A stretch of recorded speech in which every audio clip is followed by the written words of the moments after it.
은혜 받으십시다. 네, 반갑습니다. 동물의 왕국이나 또 내셔널 지오그래픽 이런 채널들을 보면 이 동물 관련된 프로그램이죠.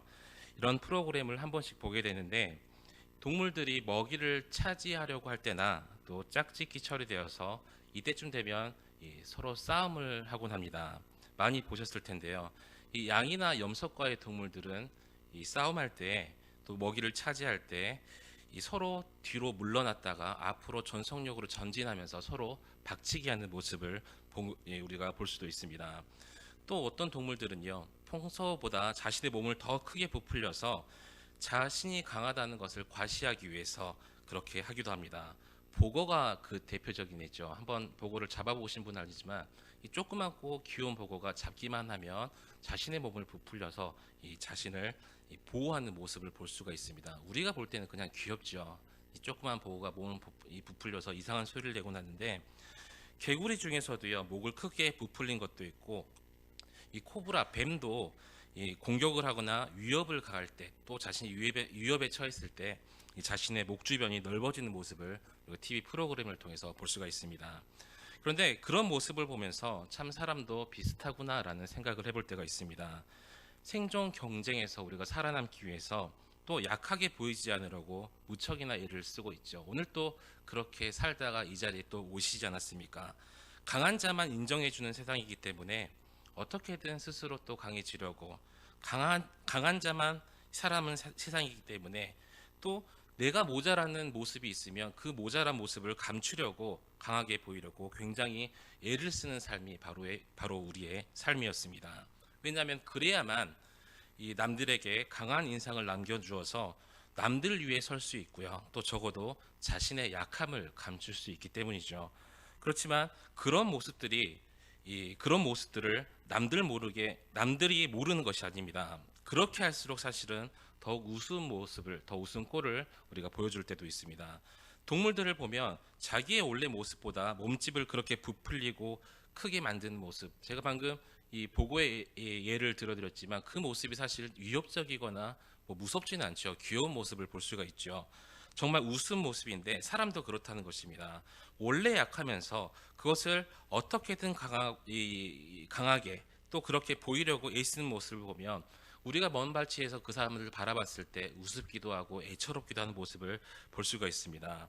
잘난 게 없으면 잘난 체라도 해야 되고요. 아는 게 없으면 아는 체라도 해야 되는 게 바로 우리가 살고 있는 세상인데 힘이 약하면 강한 척 하느라 어떤 사람 한쪽 팔에는 호랑이 또 이쪽 팔에는 용문신을 꼬면서 위협적으로 되는 경우도 있습니다. 실제로 많은 젊은이들이 그렇게 하죠. 멋으로 한 친구들도 있지만 자신이 약해서 나의 약함을 감추려고 강한 모습을 보여주려고 일부러 문신을 새기기도 합니다. 실제로 문신을 새긴 토시, 이 햇빛에 타지 않게 토시를 차는데 이 토시를 차고 이 용이 그려진 또 호랑이 그려진 토시를 차고 운전하시는 분들도 TV에서 아니면 간혹가다 운전하는 도중에 볼 수가 있습니다. 그분의 특징이 그거죠. 창문 한쪽을 쭉 내리고 팔을 딱 걸치고 담배 하나 딱 물고 이렇게 한 손으로 운전하시는 모습을 볼 수가 있습니다. 사실 이 토시가 문신이 있는 것, 그 사람 몸에 문신이 있는 것은 아니라는 것입니다. 왜 그 사람들이 그렇게 자신의 약함, 또 자신이 강한 척을 하려고 할까? 왜냐하면 그분들은요, 강함의 실제적인 유익을 너무나도 잘 알고 있기 때문이었습니다. 대부분 사람들이 강함에만 관심이 있지 약함에 대해서는 별 크게 관심이 없습니다. 어떻게든 강하게 보이려고 문신도 하고 또 여자들은 싸울 때 강한 화장을 하고 나간다고 하더라고요. 그래야 내가 말싸움에서 이길 수 있다라는 자신감이 생기나 봅니다. 그래서 어떻게든 연약함을 피하거나 부인하려고 하는 것이 바로 우리 인생살이의 모습이라는 것입니다. 왜냐하면 우리가 사는 세상 또한 동물의 세계와 마찬가지로 양육강식이라고 하죠. 이 양육강식의 논리가 지배하는 세상을 살고 있기 때문에 곧 연약한 것은요, 곧 우리의 패배를 의미하는 것이 바로 이 세상이라는 것입니다. 그래서 약함이라는 것은 사실 우리 사람들이 인간들이 좋아하는 단어는 아니라는 것입니다. 우리가 기도할 때 항상 그러죠. 오늘 찬양의 가사에도 나왔었고 우리가 매일 기도하는데 이런 고백을 합니다. 아버지, 우리의 연약함을 아시오니 뭐라고 합니까? 주님께서 능력 주시고 담대함을 허락하셔서 이 연약함을 이길 수 있는 힘을 주시옵소서라고 기도를 하죠. 그러나 하나님께서는요, 우리가 생각하는 것과 다르게 생각하다는 것입니다. 하나님께서는 사실 우리의 연약함에 대해서 관심이 많으시지 우리의 강함에 대해선, 우리의 자랑에 대해서는 크게 관심이 없으신 분이십니다. 우리의 힘과 기술과 재능에 대해서 별 관심이 없으시고요. 우리와는 달리 하나님은 우리의 똑똑함과 미모와 능력에 큰 감동을 받지 않으시는 분이 바로 하나님이십니다. 오히려 하나님께서는요, 우리가 숨기고 싶고 없애버리고 싶어 하는 그런 약점들, 연약함에 대해서 관심이 있다는 것인데, 오늘 말씀을 통해서 우리의 연약함을 말씀을 통해서 발견하고 또 하나님 앞에 고백함으로 연약함의 참된 정체가 무엇인지 깨닫는 저와 여러분이 되시기를 우리 주님의 이름으로 간절히 소망합니다. 오늘 본문은 연약함에 대해서 우리에게 말씀하시면서 크게 세 가지로 우리에게 교훈하고 있습니다. 첫 번째로, 약함은 우리를 겸손하게 만드는 하나님의 선물이라는 것입니다. 한번 따라 읽어볼까요? 약함은 하나님의 선물이다. 약함은 우리를 겸손하게 만드는 하나님의 선물이라는 것인데, 하나님을 믿는 사람이든 안 믿는 사람이든 모든 사람들이 다 약점을 가지고 있습니다. 약점 없는 사람은 없지요. 그래서 그 약점을 숨기려고 노력하는 사람들이 바로 우리들인데, 이 약함의 종류, 숨기고 싶은 것에 대한 종류와 이 정도의 차이는 있지만 약함이 없는 사람은 없다는 것입니다. 이러한 약함은요, 심각한 병이나 장애 같은 육체적인 병이 될 수도 있고요. 또 소극적이거나 우울한 성격일 수도 있고, 자라면서 받은 상처와 이런 이 정서적인 측면의 이 연약함일 수도 있습니다. 이것은요, 적대적인 부모나 또 문제가 있는 자녀나 갈등이 있는 이 배우자의 관계, 그런 관계일 수도 있고, 또 선천적으로 잘하지 못하는 이 재능과 관련된 일일 수도 있습니다. 그런데 이러한 약함은요, 죄를 의미하는 것이 아니라는 것이죠. 나의 약함이 하나님 앞에 죄가 되진 않습니다. 약하다고 죄가 되는 것이 아니고, 다만 나의 삶과 이 연약함이 나의 삶과 사역을 함에 있어서 한계점에 다다를 수 있게 한다는 것입니다. 오늘 본문의 사도 바울도 치명적인 약점을 가지고 있었습니다. 우리 오늘 본문 7절 말씀 함께 읽어보도록 하겠습니다. 시작. 여러 계시를 받은 것이 지극히 크므로 너무 자만하지 않게 하시려고 내 육체의 가시 곧 사탄의 사자를 주셨으니 이는 나를 쳐서 너무 자만하지 않게 하려 하심이라. 아멘. 바울이 자신의 약함을 가리켜서 내 육체의 가시 이렇게 불렀고, 또 뭐라고 부르냐면 사탄의 사자라고 부릅니다. 이 가시가 학자들마다 어떤 것을 표현하는지 의견이 좀 다른데, 어떤 사람은 이것을 간질병이라고도 하고요. 또 그래서 말씀을 전하다가 갑자기 막 눈이 뒤집어지고 입에서 거품을 흘며 쓰러져서 발작하는 병, 이런 것을 간질이라고 하는데, 사도 바울이 간질이 있었던 것은 아니냐. 또 어떤 사람은 심각한 눈병이어서 시각장애를 일으킨 것이 아니냐, 또는 죄책감이나 우울증이나 언어장애라고 추측한 사람들도 있었습니다. 그래서 이 크게는 간질병이다라는 견해가 많은데, 사실 그것이 무엇이든지 간에 사도 바울에게는 오늘 본문 말씀 보니까 자신에게는 너무 고통스러운 것이라고 이야기를 하고 있습니다. 그래서 바울은 계속해서 그 연약함을, 가시를 치는 것, 본문에서는 나를 쳐서라고 이야기하고 있는데, 이 가시라는 것은 우리가 잘 알다시피 문자적으로 예리하고 뾰족한 나무 조각, 이러한 것을 뜻하고 있습니다. 그래서 우리가 이 작은 가시 하나가 손에 박히거나 몸에 박히면 얼마나 아픈지 모릅니다. 가시가 박히면 따갑기도 하고 부풀어 오르고 곪기도 하는데, 그런데 이 예리한 나무 조각이 몸속에 박혀 있다면, 그것이 나의 평생에 박혀 있다면 얼마나 아프고 고통스럽겠습니까? 제가 교육자 수련회를 오늘 갔다 왔는데, 가기 전에 샤워를 하고 기분 좋게 양말을 신었어요. 그 양말은 빨래를 하고 나서 그 빨래를 앞에 있는 빨래 세탁방에 맡겨서 건조시킨 상태, 그래서 따뜻하고 뽀송뽀송한 그런 양말이었습니다.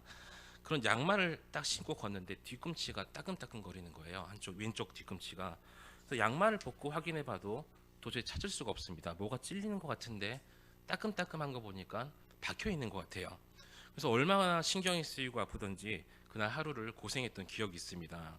저도 마찬가지로 보이지 않는 그 작은 가시에 아파하고 신경이 쓰여서 그렇게 고생을 했는데, 오늘 본문의 사도 바울은 얼마나 괴로웠던지 자신의 가시에 대해서, 육체의 가시에 대해서 사탄의 사자라고 라고 부르는 것을 보면 얼마나 괴로웠던지 이 그 모습을 우리가 상상해 볼 수가 있습니다.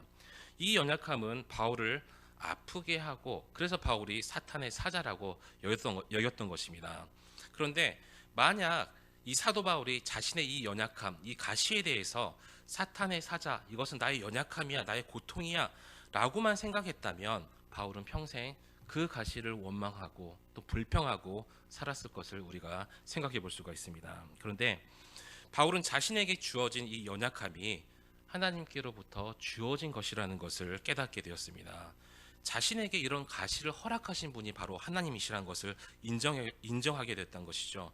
그래서 7절 중간에 보면 내 육체의 가시 곧 사탄의 사자를 주셨으니 라고 기록되어 있습니다. 누가 주셨다고 하시냐면 하나님이라는 주어가 나오진 않죠. 하지만 주어가 하나님이란 주어가 나오진 않았어도 그것이 하나님임을 우리는 잘 알 수가 있습니다. 그러니까 바울은 자신에게 이 가시를 주는 분이 가장 선하시고 자기를 너무나 사랑하시는 하나님임을 깨닫게 되면서 하나님께서 나에게 가시를 주셨구나, 나에게 왜 이런 가시를 주셨을까라고 우리에게 말씀을 하고 계신다는 것입니다.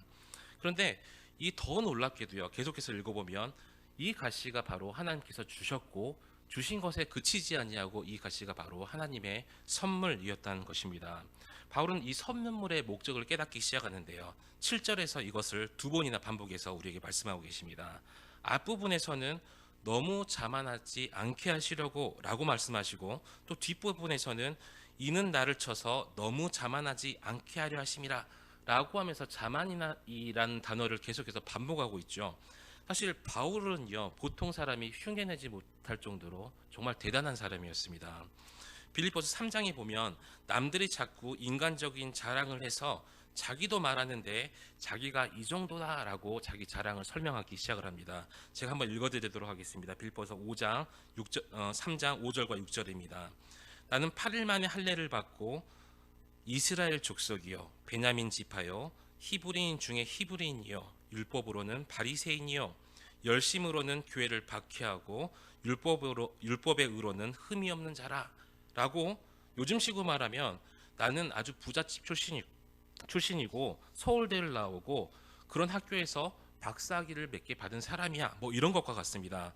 그렇게 대단한 사람인데도 그런 것들을 자랑하지 않냐고 어떻게 고백하냐면 빌립보서 3장 7절과 8절에 그러나 무엇이든지 내게 유익하던 것을 내가 그리스도를 위하여 다 해로 여길 뿐더러 또한 모든 것을 해로 여김은 내 주 그리스도 예수를 아는 지식이 가장 고상하기 때문이라 내가 그를 위하여 모든 것을 잃어버리고 배설물로 여김은이라고 말씀을 하십니다.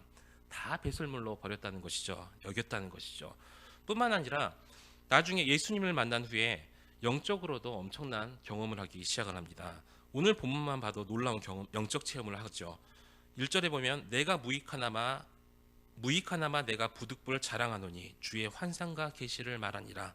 또 2절에 내가 그리스도 안에 있는 한 사람을 아노니 그는 14년 전에 셋째 하늘에 이끌려간 자라 라고 말씀하시면서 하나님의 계시를 대언하는 자, 또 나는 세 번째 하늘까지 올라간 자라고 말하면서 영적인 체험으로도 굉장한 사람이라는 것을 우리가 잘 알 수가 있습니다. 이런 엄청난 환상과 계시와 또 영적 체험들로 인해서 사실 바울은요, 엄청난 이 영적 교만의 위기에 빠질 수 있는 그런 상황이었습니다. 성경 전체에서도 그렇죠. 이 교만과 이런 것에 대해서 크게 경고하면서 교만은 넘어짐의 앞잡이요 패망의 선봉이라고 잠언서에서 우리에게 말씀하시는 것을 볼 수가 있습니다. 바울은요, 그 교만을 캐치하지 못하고 있었지만 하나님께서 그것을 하셨고 또 바울에게 가시를 주심으로 인해서 그 교만의 위기에서 하나님께서 사도 바울을 구해 주심을 볼 수가 있습니다. 교만이라는 것은 정말 위험한 것이죠. 하나님께서는 교만한 자를 쓰지 않는다. 우리는 너무나 잘 알고 있습니다. 하나님께서 교만한 자를 대적하신다. 너무나 잘 알고 있고요. 온 우주 만물을 다스리시는 하나님이 이 하나님을 대적한다면 얼마나 큰 이거보다 더 위험한 일이 또 어디 있겠습니까? 그런데 우리의 생활을 잘 살펴보면 또 우리의 입술의 고백 여러 가지 모습들을 살펴보면 얼마나 이런 교만의 모습에 잘 빠져 있는지 모릅니다. 남들보다 조금만 잘 섬기고 조금만 잘 봉사하면 그런 것이 있다면 우쭐하고 스스로를 높이는 모습을 우리의 모습 속에서 살펴볼 수가 있습니다. 그런데 이 성경은 이 교만이 패망의 선봉이라고 분명히 선포하고 있습니다. 예전에 타이타닉이라는 레오나르도 디카프리오가 주연한 영화가 있죠. 제가 대학생 시절 때 이거 영어를 배운다고 이 자막을 가려놓고 한 40번 넘게 이 타이타닉만 계속해서 비디오 테이프로 돌려봤던 기억이 있습니다.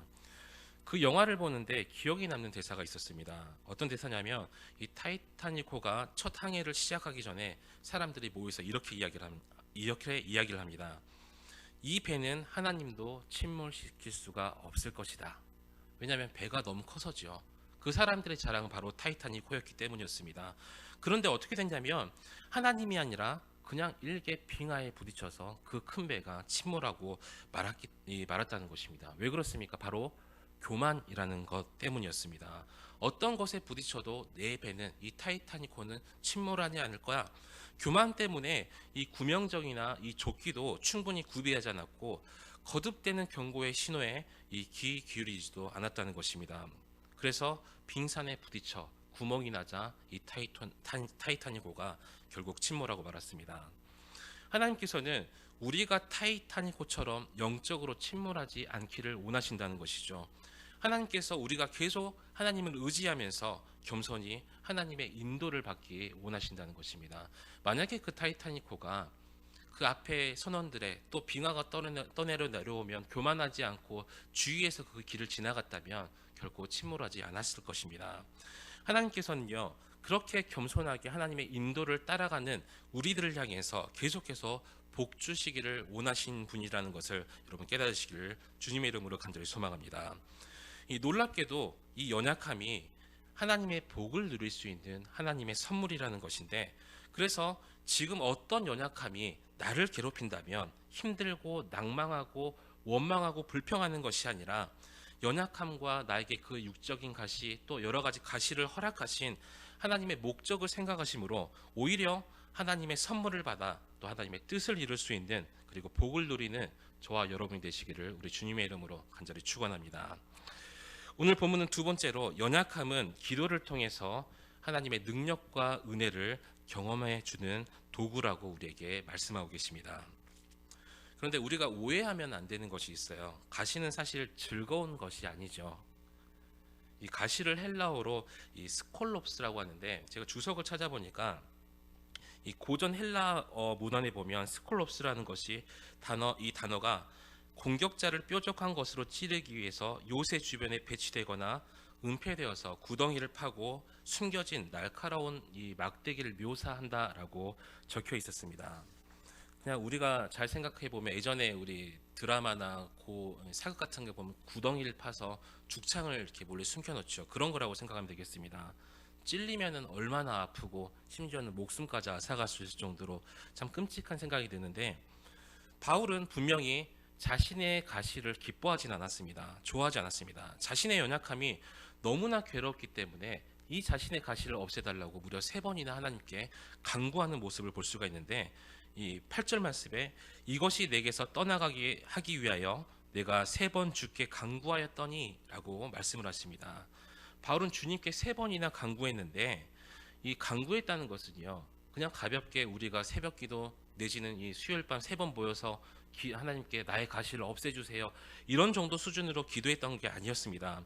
우리가 식사 기도할 때 그냥 눈 깜짝깜짝거리면서 하나님 잘 먹겠습니다, 감사합니다, 아멘 이렇게 말하는 정도의 3번의 기도가 아니라 목숨을 걸고 3번을 했다는 것을 의미하고 있습니다. 이를테면 뭐 30일, 40일 금식 기도를 뭐 3번 했다 이 정도라고 생각하시면 될 것 같은데, 제가 신대원 시절에 저희 졸업 조건으로 7일 동안 금식 기도를 해야 돼요. 그래서 남원에 있는 금식 기도원을 들어가서 금식을 시작했는데, 그래서 이 금식을 시작할 때 대부분의 이 원우들이 다 금식을 했어요. 하지만 이제 어쩔 수 없이 약을 먹어야 되는 분도 계시기 때문에 식사를 하신 분도 계셨습니다. 이 몇몇의 전도사님들이 부득이하게 식사를 하셨었는데, 근데 식사를 하시는 전도사님들이 식사를 하고 저희들한테 좀 미안하잖아요. 그래서 냄새를 다 털고 뭐 이렇게 양치를 하고 숙소에 들어오면 그분들은 냄새가 안 날 거라고 생각을 하시나 봐요.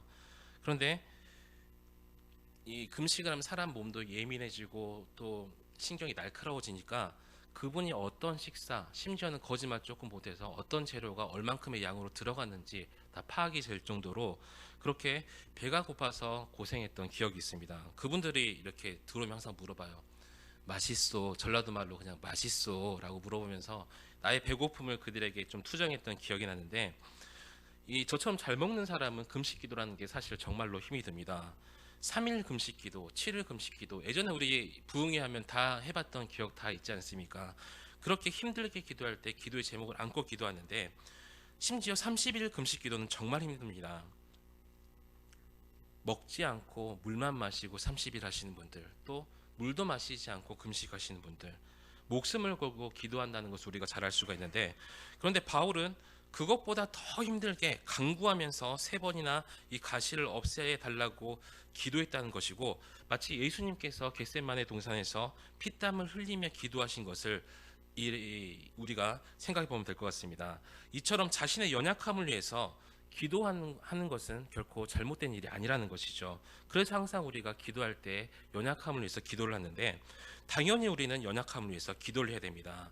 육체적인 연약함을 놓고 기도해야 되고요. 그런데 이러한 바울의 간절한 기도에 대해서 하나님의 응답이 무엇이었냐면, 9절 말씀 우리 다 함께 읽어보도록 하겠습니다. 시작. 이르시기를 내 은혜가 내게 족하도다. 이는 내 능력이 약한 데서 온전하여 짐이라 하신지라. 그러므로 도리어 크게 기뻐함으로 나의 여러 약한 것들에 대하여 자랑하리니 이는 그리스도의 능력이 내게 머물게 하려 함이라. 아멘. 내 은혜가 내게 족하다라고 말씀을 하십니다. 이것이 좋게 말한 것 같은데, 이 내용을 자세히 보면요, 바울의 기도에 대한 하나님의 응답과 답변은요, 예스가 아니었고요, 바로 노, 거절이라는 것입니다. 아버지, 가시를 제거하여 주시옵소서. 하나님의 답변은 응, 안 돼, 응, 아니야 라고 답변을 하시면서, 그래서 바울은 자신이 남은 그 생애 동안 가시를 지닌 채 살아가야 됐다는 것입니다. 죽을 힘을 다해서 3번이나 간구했는데, 하나님께 기도했는데 결국 돌아온 답변이 거절이라는 것이죠. 그런데요, 이 거절과 동시에 하나님께서는 그 연약함 중에서도 바울에게 은혜가 충분할 것임을 약속하고 있습니다. 하나님은 가시를 없애줌으로써 은혜가 충분한 것이 아니라 가시가 있는 상태에서 더 큰 은혜를 부어주시겠다고 약속하시면서 연약함의 문제를 바로 은혜로 해결해 주셨다라는 것입니다. 바울이 가시 때문에, 이 사탄의 사자 때문에 어려움을 당할 때마다 자신에게 주어진 하나님의 풍성한 은혜, 충분한 은혜를 발견했다는 것입니다. 사실 하나님은 우리가 원하는 것보다 더 많은 것을 주시길 원하시는 분이죠. 우리가 생각했던 복보다 더 큰 복을 주시려고 하시는 분이 바로 하나님이신데, 물론 우리가 그것을 잘 알아채지는 못합니다. 모를 때가 더 많습니다. 바울은 가시를 없애달라고 구했지만 하나님께서는 더 많은 은혜를 이 사도 바울에게 부어주셨습니다. 그래서 우리가 당장은 알아채지 못할 수 있어도 결국은 더 많은 은혜, 이 가시로 인해서 더 좋은 것, 더 풍성한 것을 주게 될 하나님을 우리가 말씀을 통해서 소망할 때가 있다는 것입니다. 이런 애들은 정말로 많이 있죠. 어떤 사람이 직장을 구하는데 모든 면에서 괜찮아 보이는 한 직장을 위해서 기도를 합니다. 딱 그 직장을 보니까 그 회사 자체도 좋지만 내 영적인 면에서 신앙생활도 잘할 수 있을 것 같아요. 모든 면이 성경적인 것 같은데, 그런데 하나님께서 그 직장이 아니라 다른 직장으로 인도를 하십니다. 알고 보니까 하나님께서 허락하신 곳이 더 좋았다.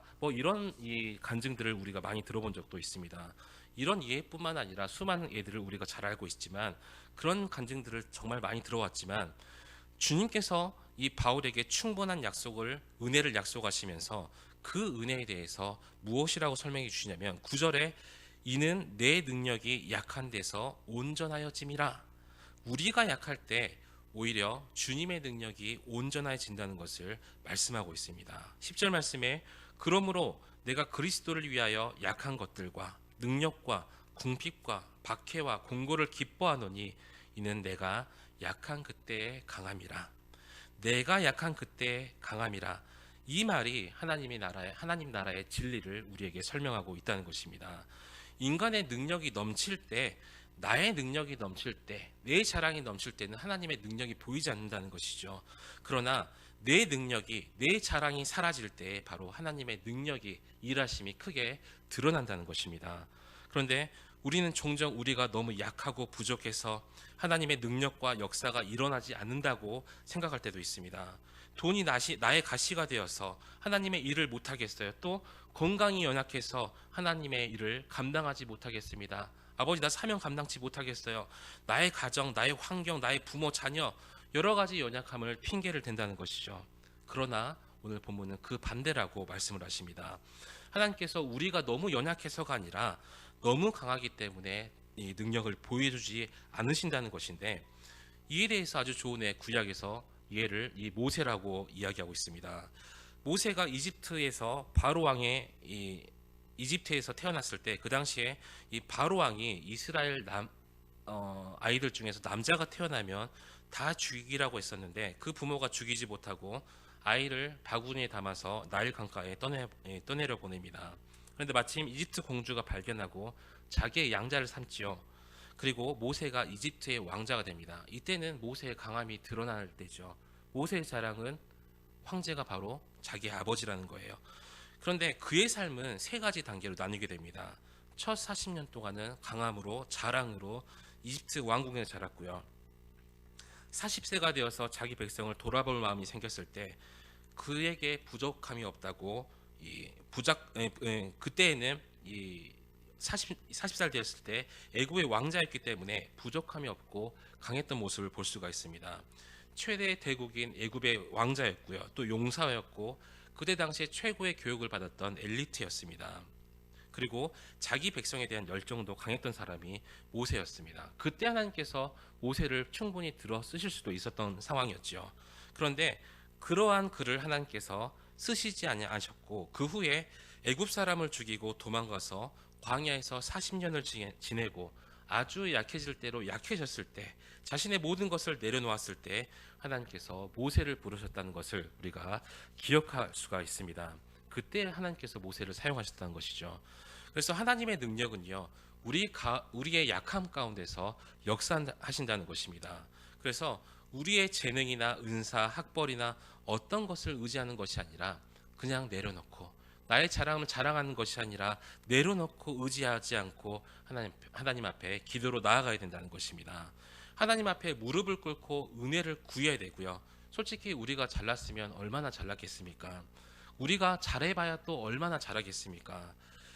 가끔 이은혜 사모가, 웅비가 자기를 닮아서 뭐 키가 크네 어쩌네 하고 자기 자랑을 할 때가 간혹가다 있어요. 그때마다 제가 이야기를 합니다. 사실 그 말이 맞는 것 같긴 해요. 뭐 이은혜 사모는 키 큰 것 같긴 한데 전적으로 동의는 하지는 않습니다. 그래서 제가 가끔 뭐라고 하냐면, 제 키가 174인데 174나 뭐 180이나 어차피 2m 키가 안 되기 때문에 다 거기서 거기다라고 이야기를 할 때가 있습니다. 우리끼리나 있을 때 누가 커 보이고 누가 돈 많고 뭐 이렇게 보일 뿐이지, 사실 키의 면으로 따졌을 때 농구 선수가 저희를 바라봤을 때 뭐라고 생각하겠습니까? 다 고만고만한 사람들이죠. 다 똑같다는 거예요. 아무리 그 롯데타워가 그렇게 높게 올라가도 비행기 타면요, 다 점으로밖에 보이지 않습니다. 하나님이 보실 때 다 그렇다는 거예요. 우리의 인생 누구는 잘나 보이지만 하나님께서 보셨을 때 다 연약해 보이고 부족해 보이는 모습이라는 것입니다.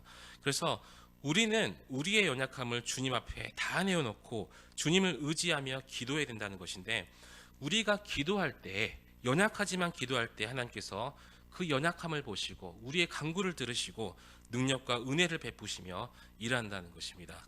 그래서 오늘 또 우리의 약함을 통해서 전능하신 하나님의 은혜와 그 능력을 경험하는 저와 여러분이 되시기를 우리 주님의 이름으로 간절히 축원합니다. 세 번째로 오늘 본문은 연약함을 기뻐하고 자랑하라라고 우리에게 말씀하고 계십니다. 좋은 일이 생기면은 자랑하고 싶어하는 게 사람의 이 본성이죠. 자녀가 최고의 학교를 가게 되면, 자녀가 서울대에 가게 되면, 저도 서동에 살거나 어디에 살았다든지 프레임카드를 하나 걸 것 같아요. 앞에 김웅비 축 서울대 합격 걸고 싶은데, 얼마 전에 줄넘기 대회에 나가서 금메달을 타고 왔습니다. 온라인으로 개최한 그 줄넘기 대회였어요. 자랑하고 싶죠. 그래서 지금 이 자리에서 저는 자랑하고 있습니다. 그런데 만약에 제 아들이 금메달을 타지 못하고 은메달이나 수상을 하지 못했어요. 그러면 이 자리에서 말하지도 않겠죠. 자랑하고 싶지 않습니다. 이런 의아도 들지 않았을 것입니다. 사실 우리는 할 수만 있다면 우리의 것을 자랑하고 싶지, 또 우리의 연약함을 반대로 숨기고 싶어 하지, 이것을 연약함을 드러내고 싶지는 않아 합니다. 왜냐하면 그 연약함이 너무나 싫고 부끄럽기 때문인데, 그런데 본문에서 사도 바울은 자신의 연약함을 기뻐하고 자랑한다고 말합니다. 오늘 본문 9절과 10절 다 함께 읽어보도록 하겠습니다. 시작. 나에게 이르시기를 내 은혜가 내게 족하도다. 이는 내 능력이 약한 데서 온전하여 짐이라 하신지라. 그러므로 도리어 크게 기뻐함으로 나의 여러 약한 것들에 대하여 자랑하리니 이는 그리스도의 능력이 내게 머물게 하려 함이라. 그러므로 내가 그리스도를 위하여 약한 것들과 능력과 궁핍과 박해와 곤고를 기뻐하노니 이는 내가 약한 그때에 강함이라. 아멘. 나의 가시, 나의 연약함에 대해서 한번 잘 생각해 보시기 바랍니다. 어떤 사람은요, 나의 부모가 부끄럽고요, 나에게는 가시가 될 수가 있습니다. 나의 아내가, 또 나의 남편이 가시일 때가 있죠. 그래서 나의 남편, 나의 아내가 로또인 줄 알고 결혼했는데, 결혼해서 살다 보니까 진짜 로또예요. 왜 그렇죠? 안 맞아요. 최고인 줄 알았는데, 그래도 로또인 줄 알았는데 살아보니까 정말 로또처럼 맞지 않습니다. 내 편인 줄 알았는데 누구 편이에요? 남의 편입니다. 나의 자녀가 부끄럽습니다. 나의 자녀가 나의 가시가 될 때가 있어요. 이런 말 있죠. 낳을 때는 1촌, 대학 가면 4촌, 군대 제대하면 8촌, 장가 가면 사돈의 8촌, 애 낳으면 동포, 이민 가면 해외 동포, 잘난 아들은 나라의 아들, 돈 잘 버는 아들은 내 친구의 아들, 빚진 아들은 누구의 아들이에요? 내 아들. 그렇죠? 지금 돈이네, 인내, 성공해내 이걸로만 말씀드렸지만, 아들 때문에, 아들이 예수 믿지 않아서, 나의 자녀가 예수 믿지 않아서 또 엇나가서 정말 나의 가시가 된 가정들이 너무나 많이 있습니다. 우스갯소리로 말씀드렸지만, 육적으로 영적으로 나의 가정의 가시, 나의 환경의 가시가 있다는 것이죠. 지금 자신이 부끄러워하는 것, 약하다고 여기는 것을 다시 한번 생각해 보시기 바랍니다. 그리고 여기서 바울이 이렇게 고백하죠. 약한 것들과 능력과 궁핍과 박해와 공고, 여기에 자기의 이 약함과 가시를 넣어보라는 거예요. 대입하면 거기에 내가 그리스도를 위하여 이 가시들을 기뻐하노니 라고 과연 나는 고백할 수 있을까? 사도 바울은 기뻐한다라고 이야기할 수 있는데, 이 가시들로 인해서, 연약함을 인해서 기뻐한다고 말할 수 있는데, 나는 연약한 내 자식, 이 가시를, 나의 연약한 자녀 때문에 기뻐할 수 있는가? 연약한 나의 환경 때문에 사도 바울처럼 기뻐할 수 있고 자랑할 수 있는가? 사실 너무나 힘든 일입니다. 그런데 바울은 그렇게 했다는 것이죠. 어떻게 그게 가능했을까요? 그가 연약함의 유익을 깨달았기 때문이었습니다. 이 사도 바울에게 연약함은요, 더 이상 숨기고 부끄러워해야 되는 약점이 아니라 오히려 자랑해야 될 자신의 강점으로 다시 바뀌었다는 것이죠. 그렇다면 연약함을 자랑한다는 것은 과연 어떤 것일까, 어떤 뜻일까 우리가 생각해 볼 수가 있습니다. 먼저 연약함을 인정한다는 것을 의미하고 있습니다. 내가 연약함을 인정할 때 우리가 그것을 기뻐할 수가 있다는 것인데, 자신의 약함을 부인하거나 또 무시하거나 숨기거나 위장하는 것이 아니라 자신에게 있는 연약함을 가시를 현실로 받아들이고 인정하는 것입니다. 부끄러운 일이 아니라는 것이죠. 오히려 연약함이 있는데도 없는 척하면서 숨기는 것이 하나님 앞에 더 부끄러운 일이라는 것입니다. 두 번째로 이 연약함을 자랑하고 기뻐한다는 것은요, 연약함에 대해서 감사한다는 뜻입니다. 이것은 쉬운 일이 아닙니다. 하지만 나의 연약함을 하나님께서 능력과 복의 통로로 사용하신다는 것을 깨달을 때 우리가 그것을 자랑할 수 있다는 것입니다. 세 번째로 이 연약함을 자랑하고 기뻐한다는 것은요, 하나님의 능력을 자랑한다는 의미를 가지고 있습니다. 우리는 점점 자기 자신에 대해서 적게 말하고 하나님에 대해서 조금 더 많이 말할 수 있는 훈련을 해야 됩니다. 우리의 삶의 가장 중요한 분이 내가 아니라 내 삶의 가장 중요한 분이 하나님이야 라고 말할 수 있어야 되고요. 이 하나님이 조명을 받으셔야 돼 라는 것이 기본적으로 내 마음속에 있어야 된다는 것입니다. 그것을 우리가 두 글자로 간증이라고 하죠. 내 삶은 이렇지만 나에게 하나님께서 능력 주셔서 하나님께서 나를 인도해 주셔서 나의 연약함이 강함이 되었습니다. 이것이 바로 간증이라는 것인데, 하나님께서 내게 해주신 일로 그분을 자랑하는 것, 바로 연약함을 자랑한다는 것입니다. 그래서 우리가 우리의 연약함을 자랑할 때, 내게 주어진 모욕과 궁핍과 핍박과 이 어려움들을 기뻐할 때 우리 그리스도의 능력을 우리가 실제적으로 경험하며 체험할 수 있게 된다는 것입니다. 그래서 우리가 우리의 연약함, 그것을 인정하고 감사하고 나눌 때, 그리고 강하신 주님께서 이 강하신 주님께 우리의 그 연약함을 맡길 때에 우리는 십자가의 죽음이라는 약함을 통해서 세상을 구원하신 주님의 위대한 능력을 경험할 수 있게 된다는 것입니다. 여러분, 닉 부이치치라는 사람을 잘 아실 것입니다. 설교 예어에 많이 나오는 사람이죠. 이 닉 부이치치가 호주 출신인데, 이 사람은 팔과 다리가 태어났을 때부터 없는 사람이었습니다. 자살 시도도 2번이나 했고요. 하지만 이 닉 부이치치가 15살 때 성경을 읽으면서 살아계신 하나님을 만납니다. 그리고 하나님을, 이 자신을 사랑하시는 하나님을 발견하면서 이 하나님께서 자신의 모습은 비록 팔다리는 없지만 나를 향한 계획을 가지고 계시구나 라고 깨닫고 이 주님께 자신의 모든 것을 드립니다. 그리고 그 후에 이 닉 부이치치는 전 세계를 다니면서 간증을 하고요. 또 놀랍게 쓰임 받았다는 것을 우리가 너무나 잘 알고 있습니다. 이 닉 부이치치는 또 아름다운 여인을 만나서 행복한 가정도 이루고 살았었는데, 그래서 닉 부이치치로 인해서 이 전 세계 많은 사람들이 그를 통해 희망과 용기를 얻고 하나님의 사랑과 은혜를 경험하고 있습니다. 하나님께서 팔 다리가 없는 이 닉 부이치치를 그렇게 위대하게 쓰실 수 있다면 당연히 우리도 위대하게 사용할 수 있다는 것이죠. 그처럼 연약함을 그렇게 크게 쓰시는데 왜 하나님께서 우리를 못 쓰시겠습니까? 결국 약함이 문제가 아니라는 것이죠. 가시가 문제, 연약함이 문제가 아니라, 문제는 우리가 얼마나 자신의 약함을 인정하면서 내가 얼마나 주님을 의지하는가에 따라 달려있다는 것입니다. 얼마나 주님 앞에 겸손히 자신을 드리며 간절히 사도 바울처럼 기도하는가, 여기에 달려있다는 것인데, 그래서 우리가 우리의 능력과 강함을 자랑하는 것이 아니라 오히려 연약함을 주님 앞에 다 내어놓고 자랑하면서 나를 통해 쓰실, 또 나를 통해서 하나님의 능력이 드러날 이 하나님의 영광을, 이 하나님을 높이는 것에 달려있다는 것입니다.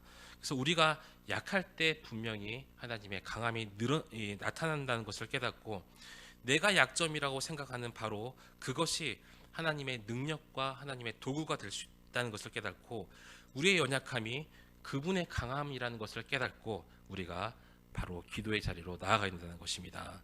우리 아까 봉곤 형제랑 같이 찬양했던 찬양 있죠. 약할 때 강함 대신에. 그 찬양의 가사를 보면 이렇습니다. 약할 때 강함 대신에 나의 보배가 되신 주 나의 모든 것, 주 안에 있는 보물을 나는 포기할 수 없네. 주 나의 모든 것, 예수 어린 양 존귀한 이름, 예수 어린 양 존귀한 이름. 이 찬양의 가사가 우리 모두의 신앙 고백이 되어서 약할 때 강함 주시고 내가 약하지만 나의 보배가 되시며 모든 것을 주시는 하나님을 전적으로 의지하며 나아가는 저와 여러분이 되시기를 우리 주님의 이름으로 간절히 소망합니다.